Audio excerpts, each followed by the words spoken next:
제9장. 예수께서 길을 가실 때에 날 때부터 맹인된 사람을 보신지라. 제자들이 물어 이르되, 랍비여, 이 사람이 맹인으로 난 것이 누구의 죄로 인함이니이까? 자기니이까 그의 부모니이까? 이 사람이나 그 부모의 죄로 인한 것이 아니라 그에게서 하나님이 하시는 일을 나타내고자 하심이라. 때가 아직 낮음에 나를 보내신 이의 일을 우리가 하여야 하리라. 밤이 오리니 그때는 아무도 일할 수 없느니라. 내가 세상에 있는 동안에는 세상의 빛이로라. 이 말씀을 하시고 땅에 침을 뱉어 진흙을 이겨 그의 눈에 바르시고, 실로암 못에 가서 씻으라. 실로암은 번역하면 보냄을 받았다는 뜻이라. 이에 가서 씻고 밝은 눈으로 왔더라. 이웃 사람들과 전에 그가 거린인 것을 보았던 사람들이 이르되, 이는 앉아서 구걸하던 자가 아니냐? 그 사람이라. 아니라 그와 비슷하다. 내가 그라. 그러면 내 눈이 어떻게 떠졌느냐? 예수라 하는 그 사람이 진흙을 이겨 내 눈에 바르고 나더러 실로암에 가서 씻으라 하기에 가서 씻었더니 보게 되었노라. 그가 어디 있느냐? 알지 못하노라. 그들이 전에 맹인이었던 사람을 데리고 바리새인들에게 갔더라. 예수께서 진흙을 이겨 눈을 뜨게 하신 날은 안식일이라. 그러므로 바리새인들도 그가 어떻게 보게 되었는지를 물으니, 그 사람이 진흙을 내 눈에 바르매 내가 씻고 보나이다. 바리새인 중에 어떤 사람은 말하되, 이 사람이 안식일을 지키지 아니하니 하나님께로부터 온 자가 아니라.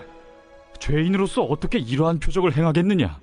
그들 중에 분쟁이 있었더니 이에 맹인 되었던 자에게 다시 묻되, 그 사람이 내 눈을 뜨게 하였으니 너는 그를 어떠한 사람이라 하느냐?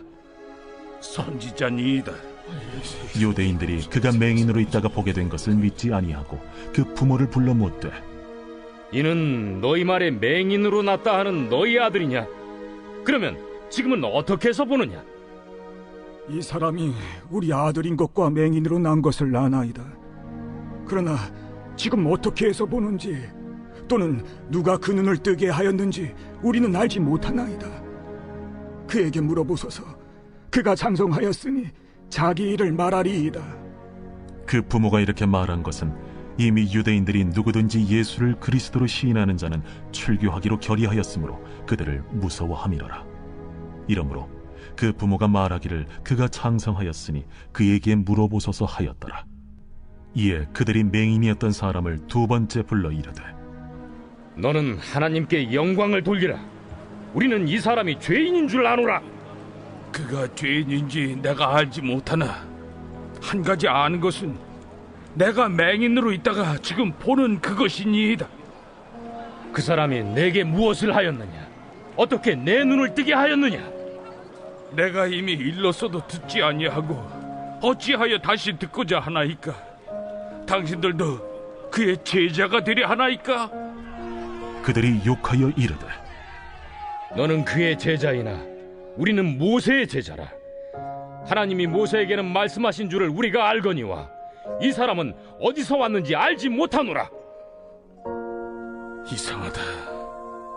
이 사람이 내 눈을 뜨게 하였으되 당신들은 그가 어디서 왔는지 알지 못하는도다. 하나님이 죄인의 말을 듣지 아니하시고 경건하여 그의 뜻대로 행하는 자의 말은 들으시는 줄을 우리가 아나이다.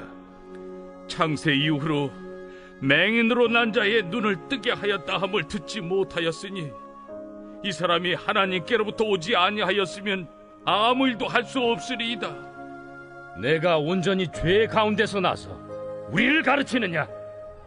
하고 이에 쫓아내어 보내니라. 예수께서 그들이 그 사람을 쫓아냈다 하는 말을 들으셨더니 그를 만나사 이르시되, 내가 인자를 믿느냐? 주여, 그가 누구시오니까 내가 믿고자 하나이다. 내가 그를 보았거니와 지금 너와 말하는 자가 그이니라. 주여, 내가 믿나이다. 하고 절하는지라. 내가 심판하러 이 세상에 왔으니 보지 못하는 자들은 보게 하고 보는 자들은 맹인이 되게 하려 함이라. 바리새인 중에 예수와 함께 있던 자들이 이 말씀을 듣고 우리도 맹인인가? 너희가 맹인이 되었더라면 죄가 없으려니와 본다고 하니 너희 죄가 그대로 있느니라. 네, 샬롬. 월요병이 있는 그런 아침은 아닌지 모르겠습니다. 오늘은 우리가 요한복음 9장을 읽었는데요. 9장 내용을 한번 보도록 하겠습니다.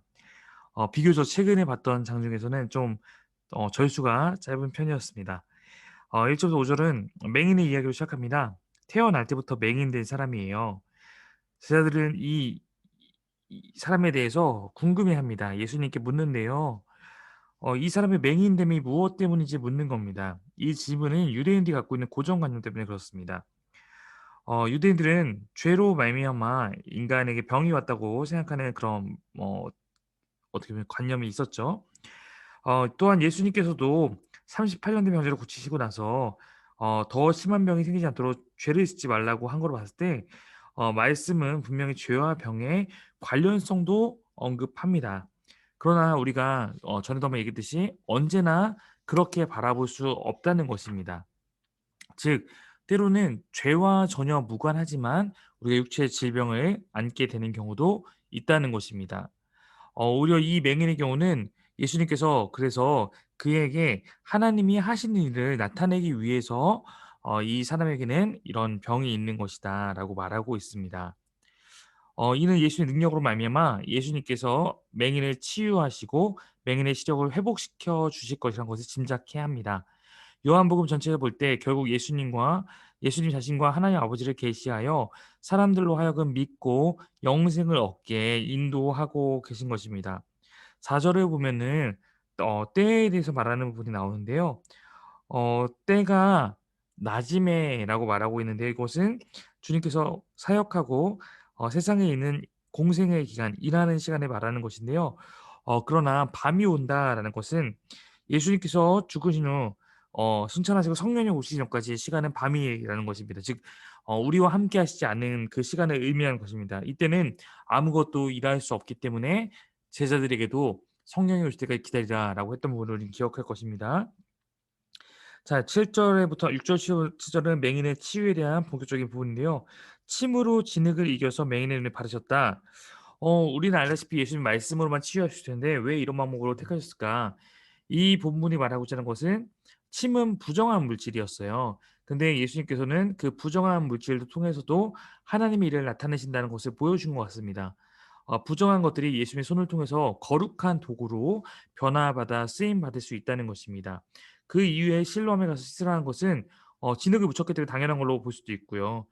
이러한 치유를 통해서 또 우리가 구약에서 엘리사가 나아만 장군의 병을 즉시 고쳐주지 않고 그 믿음의 순종을 통해서 기적이 일어나도록 하신 것과 비슷하게 이해할 수 있습니다. 8절부터 12절 보면 맹인이 시력이 회복됐습니다. 할렐루야. 자, 어떤 사람들은 그를 알아보지 못했던 것도 그래서 보이기도 합니다. 그는 예수님이 자신에게 어떻게 하셨는지 11절 보면 설명합니다. 맹인이었을 때 예수님 명령에 순종하던 이 사람은 이제 사람들 앞에서 예수님께서 자신에게 행했던 일을 증언하는 모습으로 그렇게 나타나고 있습니다. 13절 보면 맹인의 시력이 회복된 것을 확인한 유대인들이 그를 바리새인들에게 데리고 갑니다. 왜 데리고 갈까? 이것은 이제 구약에서 어떤 부정한 질병이 회복되면 제사장에게 그것을 가서 판단받게 하는, 그래서 부정하지 않은 자로 이렇게 판단받게 하는 그런 부분이 있었거든요. 그러나 여기 이제 맹인이 부정한 자인지는 알 수 없습니다. 그래서 정확한 언급은 없지만 아마도 맹인도 성전 제사에서 어느 정도 규제를 받지 않았을까라고 추측할 수 있습니다. 그러니까 제사장에게 데려가서 치유를 확인하기 전에 회당의 지도자격인 바리새인들에게 먼저 자문을 구했던 것 같습니다. 그로 말미암아서 다시 한번 안식일 논쟁이 이어지게 된 것이 14절입니다. 바리새인들은 맹인이었던 사람을 신문하죠. 15절 보면 신문한 내용이 나타나고 있습니다. 근데 그들은 예수님이 누구신지 혹은 맹인의 회복에 대해서 사실 관심이 없어요. 오직 안식일 규범에만 관심이 있을 뿐입니다. 그들의 질문에 맹인이었던 사람은 자신이 어떻게 보게 되었는지 설명합니다. 그러자 어떤 이는 예수님이 안식일을 지키지 아니하였기 때문에 하나님이 보내신 자가 아니라고 하고, 또 그 중에 어떤 이들은 예수님께서 기적을 행하시고 보니까 하나님이 보내신 자가 맞다라고 이렇게 서로 의견이 나눠집니다. 분쟁이 일어난 것입니다. 이렇게 복음 앞에 분리되는 것은 요한복음에서 자주 나타나는 표현입니다. 복음이 선포되는 곳에는 각기 다른 많은 분리가 나타나는 것이죠. 18절부터 보도록 하겠습니다. 네, 18절부터 보면 이제 유대인들은 맹인이었던 사람의 증언을 믿지 않고 그의 부모까지 부르게 됩니다. 그들은 예수님의 기적을 믿고 싶지 않았기 때문이에요. 왜냐면 우리가 누가복음에서도 봤지만 그 메시아가 왔을 때 하시는 사역 가운데 보지 못한 자가 보게 되며 맹인이 눈을 뜨게 되는 것이 메시아 시대의 중요한 증거였기 때문에 그렇습니다. 맹인이었던 사람의 부모는 자신의 아들이 맹인이었던 것을 증언하지만 그가 어떻게 시력을 회복했는지는 모른다. 아들에게 직접 물어보라고 말합니다. 22절, 23절 보면 왜냐하면 그들은 유대교로부터 추교당할까 두려웠기 때문이다라고 말하고 있는 걸 봤을 때 부모가 사실은 예수님이 기적을 행하신 것을 알고 있는 거예요. 그러나 그 사실을 숨긴 것입니다. 두렵기 때문에 그런 것입니다. 추교당할까 봐. 즉 아직은 출교를 감당할 만한 믿음에 이르지 않은 것을 보여준 것입니다. 두려움이라는 것은 요한복음 안에서 믿음의 가장 큰 적으로 그렇게 나타나고 있습니다. 믿음이 강한 사람은 두려워하지 않지만 믿음이 약한 자는 그로 인해서 믿음을 드러냈을 때 나에게 다가올 어떤 것들을 두려워하는 것이 그런 믿음의 상태를 나타내고 있는 것입니다. 24절부터 25절 보면 유대인들은 다시 맹인이었던 사람 불러서 신문합니다. 그들은 예수님을 죄인이라고 말을 하고 있습니다. 그러나 맹인이었던 사람은 자신이 맹인이었다가 보게 되었으므로 유대인의 주장을 받아들이지 않습니다. 오히려 그들을 자꾸 신문하자 그들도 예수님의 제자가 되려 하느냐고 반문하기도 합니다. 당신들도 그의 제자가 되려 합니까? 27절이죠. 네. 이는 자신이 예수님의 제자임을 암시하는 듯한 말투입니다. 나는 그분을 믿습니다. 당신도 그런 것입니까? 이렇게 반문하는 것이죠. 3절부터 보면 맹인이었던 사람은 예수님이 자신의 눈을 뜨게 한 것에 대해서 확실하다고 거듭 주장합니다. 유대인들은 어떻게 해서든 그의 증언을 무용한 것으로 만들려 하지만 맹인이었던 사람은 주장을 굽히지 않습니다. 오히려 더 적극적으로 예수님을 옹호합니다. 그가 진짜 무언가 안에서 변화가 일어난 것을 보여주고 있는 것입니다. 반면 유대인들은 아무리 바래도 그의 증언을 받아들이지 않습니다. 유대인들은 마침내 맹인이었던 사람을 죄인으로 정죄하며 자신들을 그들에게 분리합니다. 즉 그들을 쫓아내게 될 것입니다. 자, 그때 35절부터 보면 그때 예수님은 맹인이었던 사람을 찾아오십니다.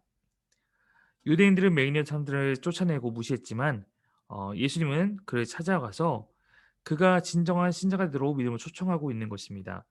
예수님은 그에게 네가 인자를 믿느냐라고 물으십니다. 맹인했던 사람은 예수님의 주여라고 부르면서 그러나 인자의 뜻에 대해서 무엇인지 잘 몰라서 묻고 있는 것입니다. 그는 예수님 믿을 준비가 되어 있습니다. 예수님이 인자에 대해서 가르쳐 주시면 그분을 믿고 따를 준비가 되어 있던 것이죠. 맹인했던 사람이 예수님께 절을 하게 됩니다. 그것은 그가 이제는 예수님을 알고 경배하는 자가 되었다는 것입니다. 예수님 예배한다는 것은 하나님의 아들로 예배하는 것을 암시하는 것입니다.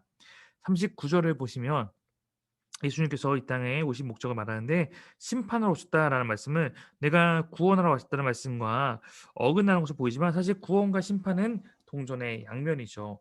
예수님의 구원의 복음을 받아들인 사람은 구원을 받지만 거절한 사람은 심판을 받게 되기 때문입니다. 예수님을 받아들인 사람들은 영적인 시력을 가진 사람들, 눈을 뜬 사람들입니다. 심지어 육체적으로 맹인일지라도 영적으로 눈을 뜬 사람입니다. 그러나 맹인은 사실 따로 있다는 거예요. 40절부터 보면 바리새인들은 자신들이 볼 줄 안다고 생각하지만 그러나 예수님은 그들의 죄가 그대로 남아있다고 말씀하십니다. 자신들의 영적 무지를 자각하고 빛이신 예수께 나온다면 그들은 영적으로 눈을 떴겠지만 그들은 여전히 영적인 어두운 가운데 있고 영적인 맹인이라는 거예요. 죄가 그대로 있는 것입니다. 육체적으로 눈을 떴을지 모르지만 영적으로는 눈먼 맹인이 바로 그들에게 있다는 것입니다. 사랑하는 여러분, 우리 사기명의 식구들, 우리 여러분은 우리는 적어도 지금 우리 교회 안에는 맹인이라고 하면 좀 요즘 시대는 사실 좋은 표현 아니죠. 시각 장애를 가진 사람은 없습니다만 우리에게 중요한 것은 내가 영적으로 눈을 떴는가 아니면 여전히 보아도 보지 못하고 있는가 이 문제일 것입니다. 저는 오늘 이 맹인이 치유받았던 것처럼 우리가 다 하나님을 잘 모르고 어렴풋이 아는 상태에서 시작하지만 점점 우리가 주님을 예배하고 함께 이 공동체 안에서 주님을 배워갈 때마다 여러분의 눈이 떠져서 결국에는 세상의 어떠한 박해에도 이 맹인과 같이 주님을 증언하고 믿음으로 고백할 수 있는 그런 사람들이 되길 간절히 바랍니다. 저도 다시 눈이 어두워지지 않게 위해 날마다 힘쓰겠습니다.